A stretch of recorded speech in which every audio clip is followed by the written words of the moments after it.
At We Are Storytellers, we believe in God's story, as told through the Old and the New Testaments of the Bible.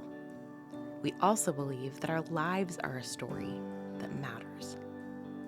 When we begin to see the very real places where God's story and our stories intersect, we unlock wonder, worship, and a hope that communicates truly good news.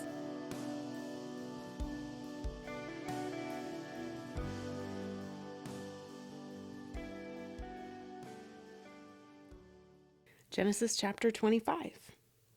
Abraham had taken another wife whose name was Keturah.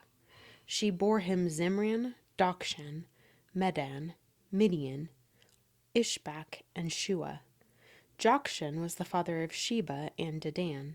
The descendants of Dedan were the Asherites, the Letushites, and the Luamites.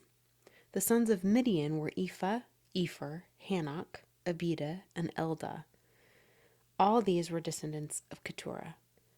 Abraham left everything he owned to Isaac, but when he was still living, he gave gifts to the sons of his concubines and sent them away from his son Isaac to the land of the east. Abraham lived 175 years. Then Abraham breathed his last and died at a good old age, an old man and full of years, and he was gathered to his people.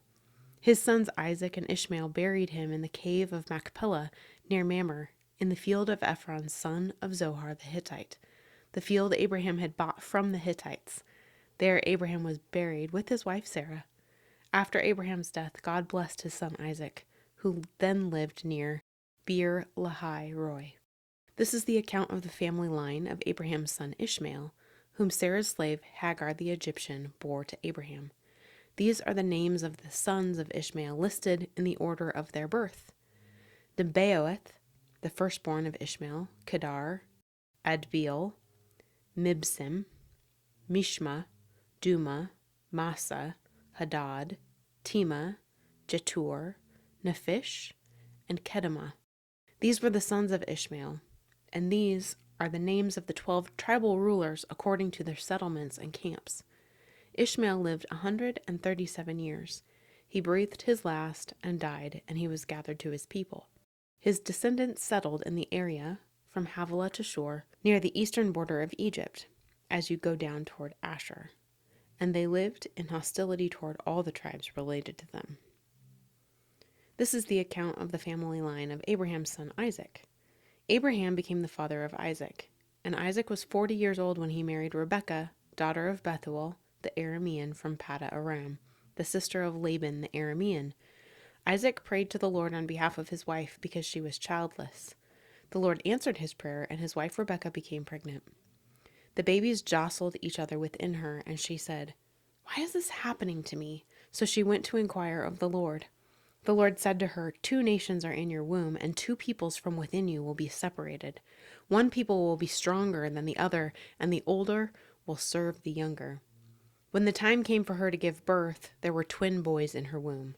The first to come out was red, and his whole body was like a hairy garment, so they named him Esau. After this, his brother came out with his hand grasping Esau's heel, so he was named Jacob. Isaac was 60 years old when Rebekah gave birth to them. The boys grew up, and Esau became a skillful hunter, a man of the open country, while Jacob was content to stay at home among the tents. Isaac, who had a taste for wild game, loved Esau, but Rebekah loved Jacob.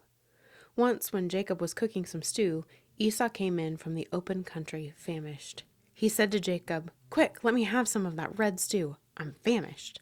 That is why he was also called Edom. Jacob replied, "First sell me your birthright."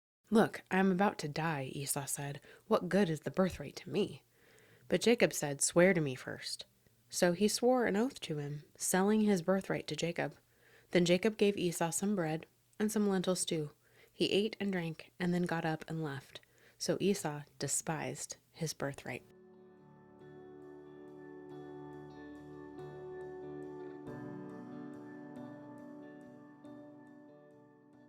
Questions for today. First set. What were the names of Isaac's sons? And then, who was older and who was younger? And lastly, What did Esau sell to Jacob? Number 2, what stood out to you today?